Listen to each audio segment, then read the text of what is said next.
Chief. Thank you for having us. John Yahr, the Chief of Department of Lakewood, New Jersey. We took a couple minutes now. We're going to sit down and kind of talk about you, talk about the department, talking about your people. As departments build and spec apparatus, and that's why we're here today, right? We're talking about the two engines that you purchased through Fire and Safety Services and Pierce. And we just did a walk around, and functionally, they're built to be engine companies. They're built for work. And they're built with the idea that you wanted to make it simple.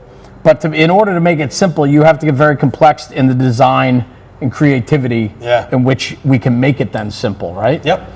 So an interesting first due for you guys. I know this is a bustling community that's growing. I know the department's growing with it. So maybe just a little bit of background on Lakewood so that people that are watching this understand why the apparatus, why you guys built the apparatus that you built and how that represents your community. Sure. So Lakewood, right now, we stand at the last census as the fifth largest municipality by population in New Jersey. We know New Jersey is the most populous state in the union, right? So that puts us in a pretty precarious spot, especially with the growth, right? I joined the department in 1993. We had 40,000 people in town. They're estimating we're at 165,000. Wow. The town's master plan says by 2030 we'll have 250,000. So they'll be poised to be the third largest municipality in the state of New Jersey. So we're in a unique place. We're building a department to match that municipality. I always say to my bosses that the fire department needs to meet the town, not make the town meet the department. That's right. So we don't try and slow the growth in the town. The town is going to grow the way it's going to grow, and which is the fastest in the state of New Jersey and one of the fastest in the country. So we've gone up 40% every 10 years over the last 30 years. 40% population growth. So we can only assume that we're going to grow 40% between 2020 and 2030. It's 24 square miles, so we're fairly dense. I believe we're between 5,000 and 6,000 people per square mile, which puts us in a pretty much an urban community now with it. And our response areas vary. Sure. Right? The downtown area is city-like, right? All the streets are east to west and the avenues are north to south, and it's gridded out like a city was. A lot of our forefathers that built the town came from New York City, so a lot of that influence came from that when they built the town. And then you go to the outlying areas. We have one of the largest industrial parks by area in the state of New Jersey. We have a ball stadium across the street from fire headquarters. There's a cogeneration facility, a 4.5 or 5 megawatt cogeneration facility in town.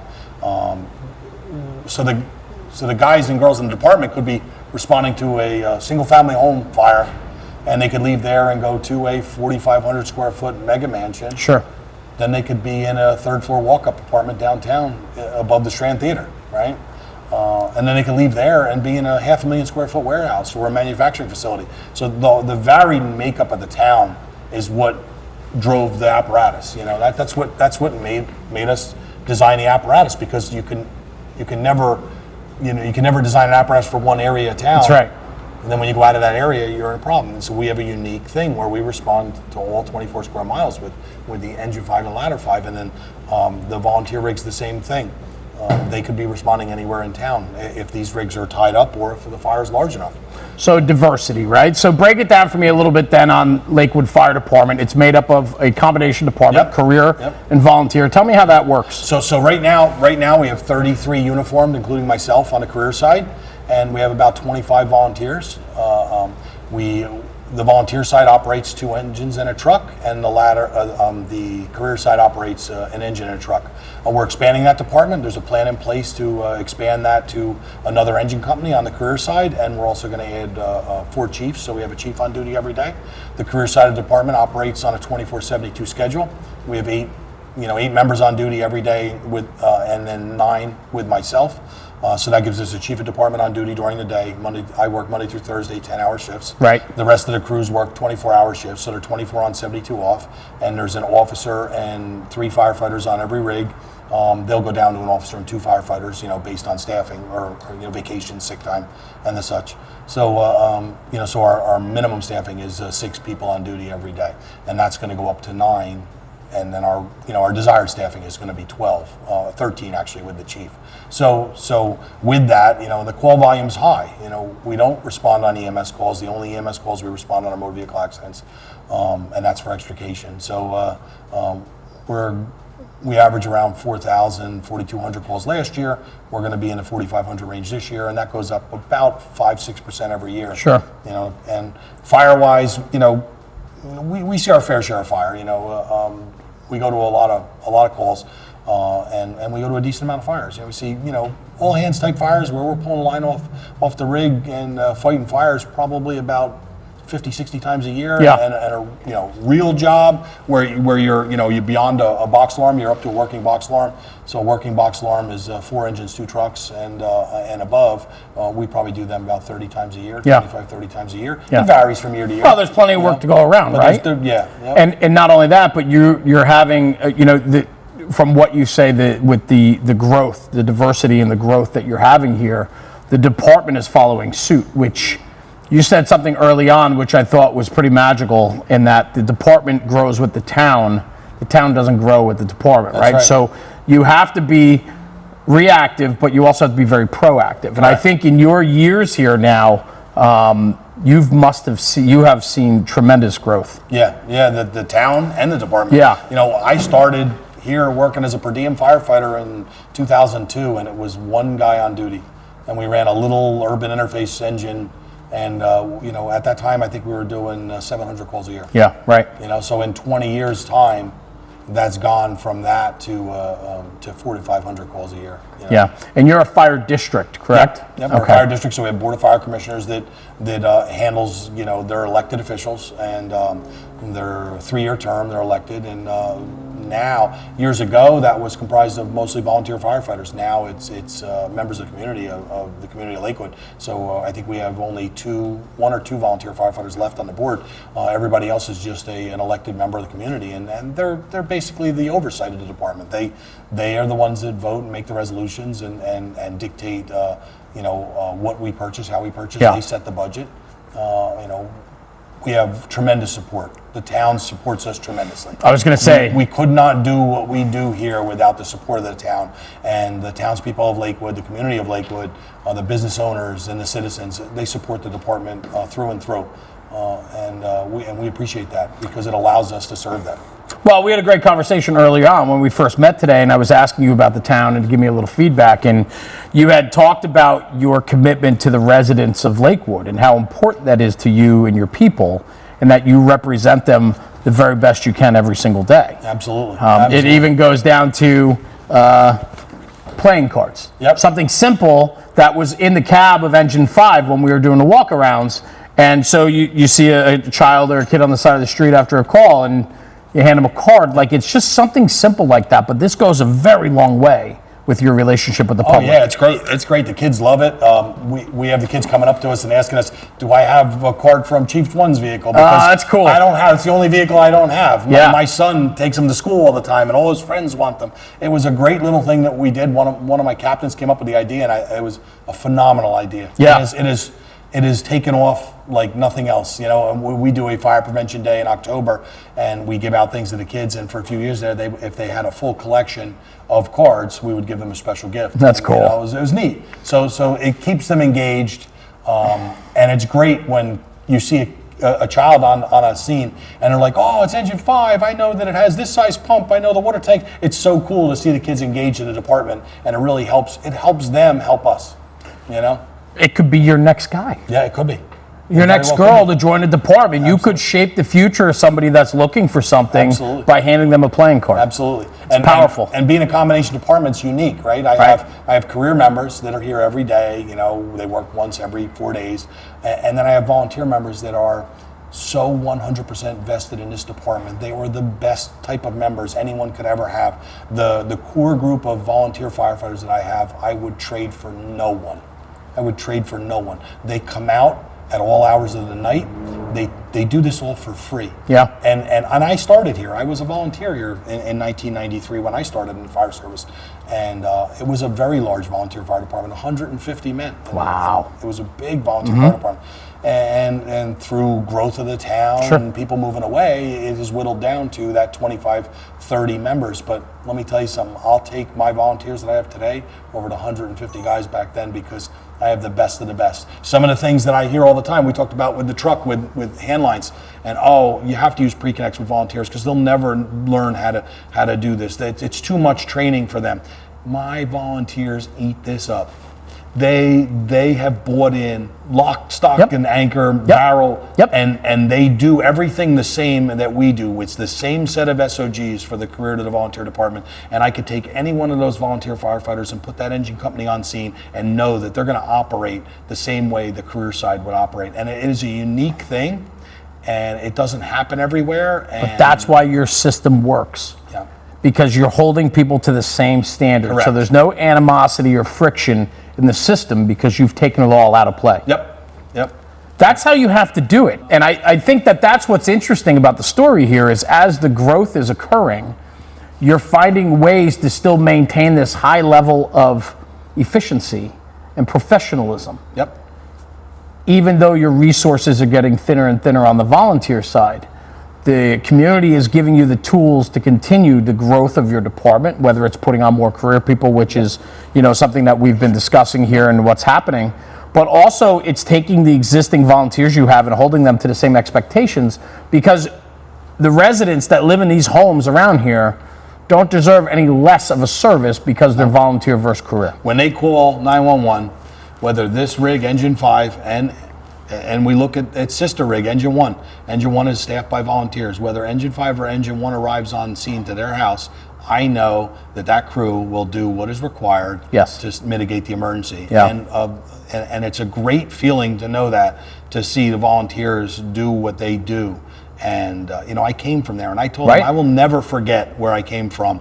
And as long as there is one person left that wants to volunteer, I'll maintain a volunteer fire department as best as I can.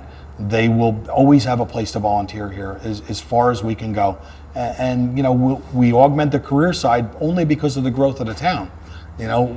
I'll take 100 volunteers tomorrow. It's not going to change. It's not going to change what has to happen on the career side, but if I could get 100 volunteers tomorrow, I would, just like any other volunteer department. Sure. We're suffering the same consequences, right? Everyone has less time. Everyone has other things. Family comes first, jobs. I don't have the time to volunteer in the community I live in. I would love to, but there's just too much time involved. And I love the fact that we have a great combination department, and we all have a great, it works really well together. Yeah. And they supplement us on calls, and then there are times where they're first in and we supplement that on calls. So there's no difference. Yeah. Everyone knows their place, and their place is when the bell goes off, they're all firefighters. Yes, I love it. It's very simply said, but there's so much weight behind that. Kind of transitioning a little bit, with all of that comes the support of administration, the public, yourself, your admin staff, right, and all of that. When we talk about the apparatus, right, because we're here today really because of the apparatus, right? We're showcasing your 2022 Pierce Enforcer engines, and Engine 5 and Engine 1, and we're doing that with the Fire and Safety, with Fire and Safety Services on their calendar project for 2024. To be able to get modern equipment like this that has evolved into apparatus that represents your first due and the way you operate, you need commitment from the administration and the public. Absolutely. So, our Board of Fire Commissioners is second to none. They support us through and through. Yeah. And they support us by asking questions, by learning. They don't just come in here and try and cut taxes. Right. Or, why do we need this? And I have no problem explaining to them why we need certain things. And once they understand why we need it, they're 100% in to build a department that meets the town. We have the full support of the town. The Township Committee, too, also fully supports us. So with that support comes the growth, and the growth to match the town, which is what's needed. And it's a phenomenal thing to have that. I know there are a lot of departments that don't, or deal with issues between their boards or their towns and the fire department. They're at odds. We don't have that, and I'm blessed to have that. To have that support. The town supports us through and through, and a lot of things like the playing cards. Right. They go a long way to help. 100%. They go a long way. So when children have a positive thought process on the fire department, that translates into their parents having a positive outlook, and they made my child smile, so when they need a truck, I guess I'll vote yes for that. And when that referendum comes up, and we've had tremendous support in the polls, it's been great. It really has been. We have a large Orthodox Jewish population, and they support us through and through. Their support for emergency services is second to none. Yeah. And we can't stress how much we appreciate that. I can't stress that. Yeah. And what they do for us allows for us to do for them. Sure. On calls, to be able to put new equipment on calls, to be able to, to respond effectively and more than efficiently, resiliently. Have that resilience, right? Because we don't want to be efficient, right? Efficiency in a fire department means you're operating with just what you need to get the job done. Yeah. But during times of terrorism, natural disaster, you need to be resilient. You need to be able to respond to these emergencies and be resilient. So I always say that it's resiliency is more important than efficiency, because efficiency is doing just what you need with just what you need. It's maintaining that line, right? And we need to be resilient. All emergency departments, police, fire, EMS need to be resilient to be able to handle the needs of the community during the worst of times. Right. The best of times is easy. Yeah. No fires, that's easy. You talk about a dynamic relationship with the town, the public, your administration. A dynamic relationship relies on trust. And so when you go to the board or you go to the township committee or council, mayor, whoever, and you talk to them about your needs, wants, and desires here, right? And you have to educate them about the process. A lot of that comes to the trust of the companies that you want to work with. So when speccing fire apparatus, this is a large capital purchase that goes for many years to serve the community. And so you have an obligation then to align yourself with a manufacturer and equipment that can certainly do the job for what you're telling it can do. Oh, yeah, and absolutely. And with that, talking about these rigs, Fire and Safety Services and Pierce have been phenomenal to work with. From start to finish, working with our rep, our sales rep, who has been a phenomenal person to work with. We've worked with him on many builds. He's worked there for many years. Yes. Has intimate knowledge of the fire service, and has helped us along the way.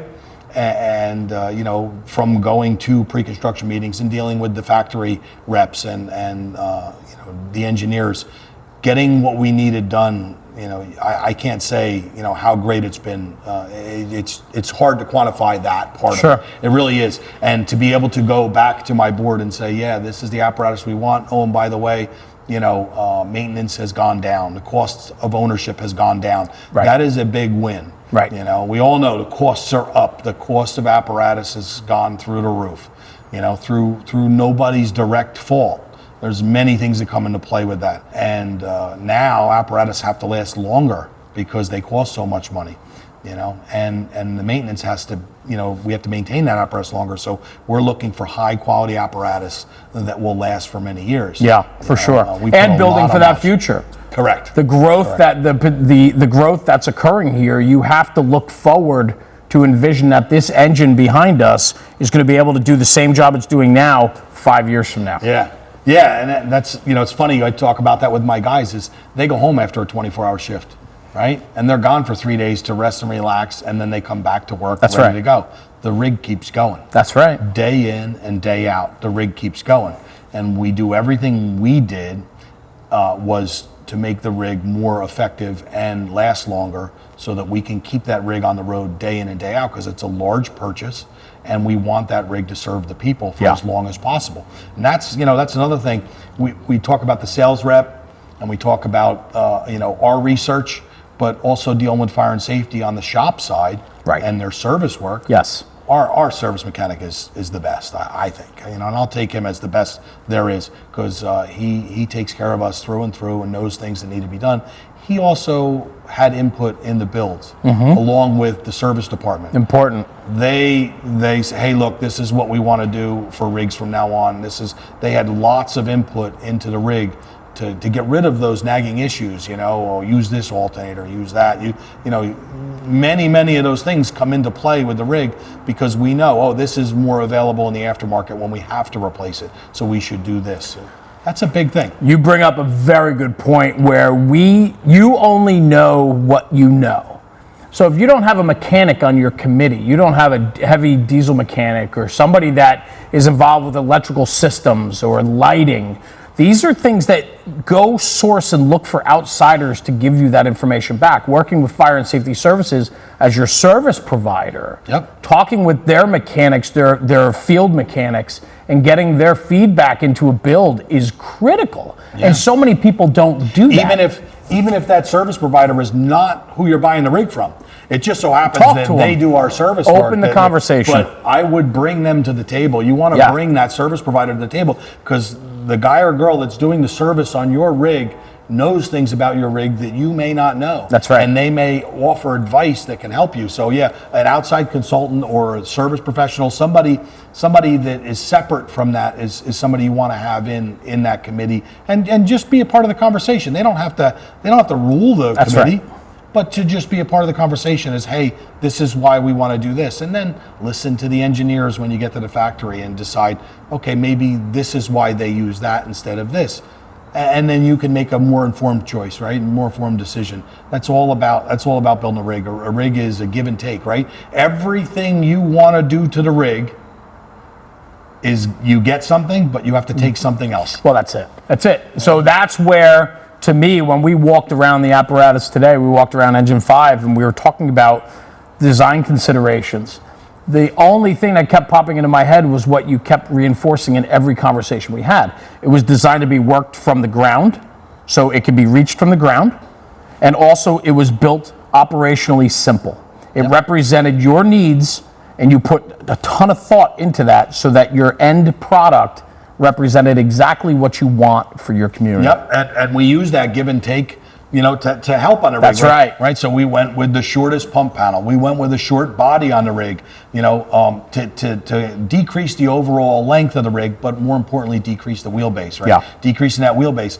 By doing that, we were able to lengthen the cab, to go to that 70-inch cab. And what that did for our people was give them more room in the cab, right? And that's, ultimately, it's the people that operate the rig, right? My firefighters that are out there day in and day out going on calls, I need to make them as comfortable as possible as I can. Not too comfortable, We don't want them in lazy boys on the way to call. But they are spending a lot of time in there. Yeah, so we do what we can to give them the most room we can, but also provide them with that, a rig that operates very well and maneuvers very well. We have a lot of traffic down here. It is it is difficult at best sometimes to get around town, and giving them the shortest possible rig with the shortest wheelbase and giving them that most maneuverable rig really helps them get through. And it cuts stress on the driver operator, the chauffeur. When that chauffeur is driving a rig through town, if he's not toting a 33-foot long, 34-foot long rig through town, he's only got to tote a 29,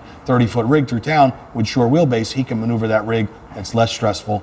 And also cuts back on it. Same thing with the overall travel light, the lower roof. Yeah, we did that for the deck gun and operational considerations, but having that low travel height also cuts back on the trees ripping off lights off the roof. Some areas where we have to go underneath in parking garages and stuff, we can actually get the rig through now because it's not 12 feet tall. Right. It's 9 feet tall. You talked about the seat at the table. We talked about the mechanic, the service provider. You talked about the importance of comfort for the people that are operating these apparatus as well, right? Taking their consideration into, or taking their ideas and thoughts into consideration when designing and building apparatus. So who should have a seat at the table? For somebody watching this and they said, we put together truck committees.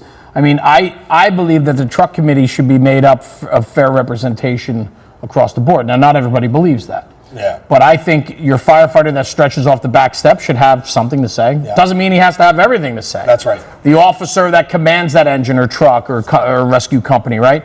They should have some input. The service provider, the administration, the funding guy. So these are all important things, right? Yep. How did you build that out for yourself? So everybody has a say, right? But we don't put everybody on the committee. Okay. Right? Because you can have I get it. death by committee, You'll bog right? down, right? Right? Absolutely. Bog down. You know, I try and keep my committees down to 4 or 5 people. Yeah, right? absolutely. And I'm included in that. So really, we're looking at 3 or 4 people Mm-hmm. from the department. And what we do is we usually pick the boss from that company, so the captain from that company that's getting a rig, to have some say. Now, we have a standardized template, so there's not much sway in any Not a lot of direction. deviation in what you're doing. When we did this, we chose a boss from the volunteer side, a boss from the career side, and a couple of the guys that have a more intimate knowledge of what's going on in the fire service. So, but everybody has a say. So nobody is afraid to offer up advice. Everything will be listened to. You know, we try not to get bogged down with too large of a committee, but we also want to hear what everyone has to say, right? And we want that rounded out. I don't want, you know, to be that chief that puts, you know, 4 chiefs in charge of a committee that, you know, and myself, I mean, you know, I'm a few years away from stretching a line off a rig or climbing a ladder. That's right. And while I'm intimately involved, I try not to be the deciding factor in some things, because I usually tell my guys, whatever you want. What do you want and why? But I always challenge them. Why do you want this? Right. How is it going to help us? Yes. You know, challenge your people to come up with that. This is what you want. Have some conviction. Tell me why, and tell me why you want to do this. And what's funny is you know, once we arrived at this standardized spec, I believe the spec is so well written that there hasn't been much in the way of suggestions since they've been in service. You know, they go back to 2020 when we received the 2 previous, and those 2 rigs have very minor changes. These rigs have very minor changes from those. You know, very small things that enhance the operational capability of the rig, and you almost wouldn't be able to tell what they were without speaking to the guys on the ground working. So that's the beautiful thing about what you've done here, right? You've now created a template, but it took many years to get to that. Correct. Yep. And so throughout trials and tribulations of putting together truck committees, building apparatus, tweaking them over the years, you've now gotten to a point where if it's time to go out for an engine, here's our engine spec. That's right, and we have one on order right now. Yeah, it's identical to the 2 that we talked about, that we walked around. It is an identical order. Streamlines the process. Yep. Your funding's in place. Yep. Your people know how to operate when it comes in, and then the beautiful thing about it is today, this one's out of service, so we can do what we did today, but the identical engine with very minor changes is sitting next to it, and it's in service. Yep. That's the beautiful thing, to be able to cross the floor and just hop on another rig and go. Yep. It's because they're built to that template. It's a home run. It's a win. Yep. Yep, definitely. It definitely works. Also on scene, being able to walk up to a rig and know where everything is, because every rig's identical. Yeah. You know, the standardization is key. Same thing with our operations, the way we stretch hand lines, the way we fight fire. Everything is standardized, and it's not to make it stupid easy, it's to make it simple so that we take out all the variables we can, right? Because the fire is the variable. Yeah. Right? But if our operations can be the same across the board, if I can put an engine crew on a hand line on the career side with volunteers, they all operate the same way.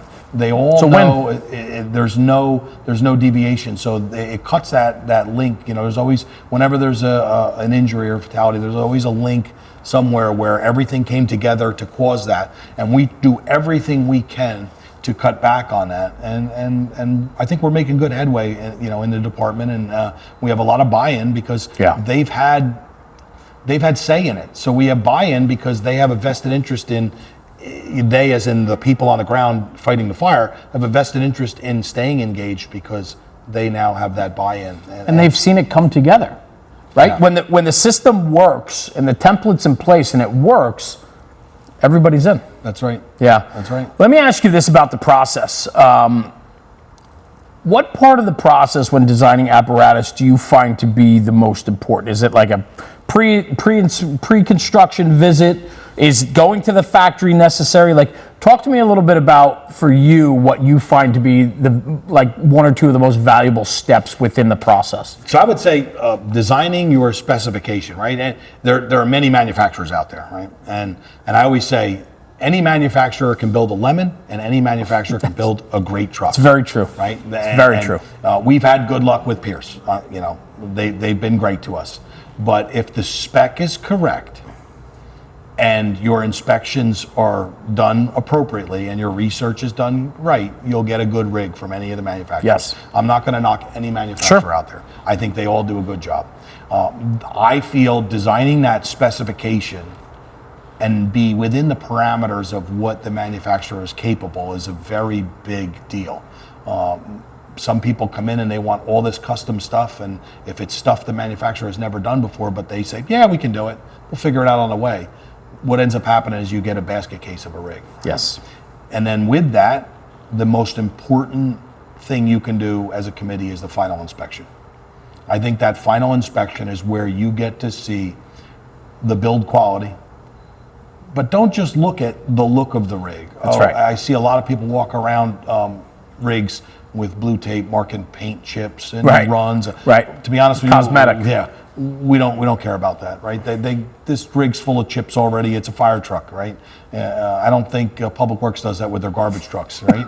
But they want to make sure all the hydraulic lines are running. You got that right. Absolutely. Right? So you know, our importance is doing a full inspection, thorough inspection on a truck. So you'll see us at a final inspection removing panels, removing lights, taking everything off the rig we can take to see the inner workings of the rig. Get to the bones. To make sure, to make sure that it's wired correctly, all the wiring is loomed correctly. I think the hardest part, and we have a joke running right now between me and my sales rep, is identical rigs are not identical.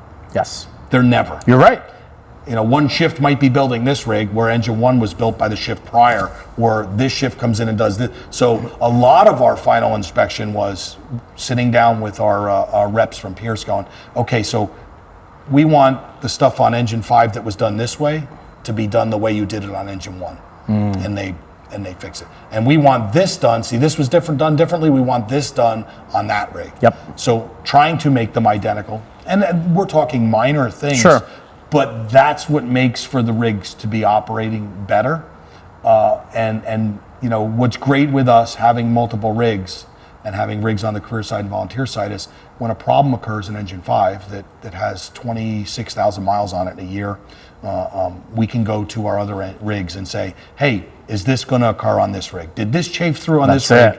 That's right. So we're now able to do that and go to these other rigs. You know, with engine 6 behind us here, that was the first rig we put in service, and we had quite a few issues with it. Some were spec related, some were build quality related, and fire and safety was always there to help us through all that. There's no question about that. But our mechanic from fire and safety was able to go, hey, I'm going to go over to engine 2 and fix those issues on that truck. Because it's inevitable. I'm going to go see if that rig is, hey, I found the same thing on that rig. So that's where standardization comes in, because if we had 4 different rigs here, nothing's the same. That's right. So having multiple rigs now, we're able to predict problems. Right. You know, and things when we can predict problems, we can actually predict the solutions. Right? Yeah.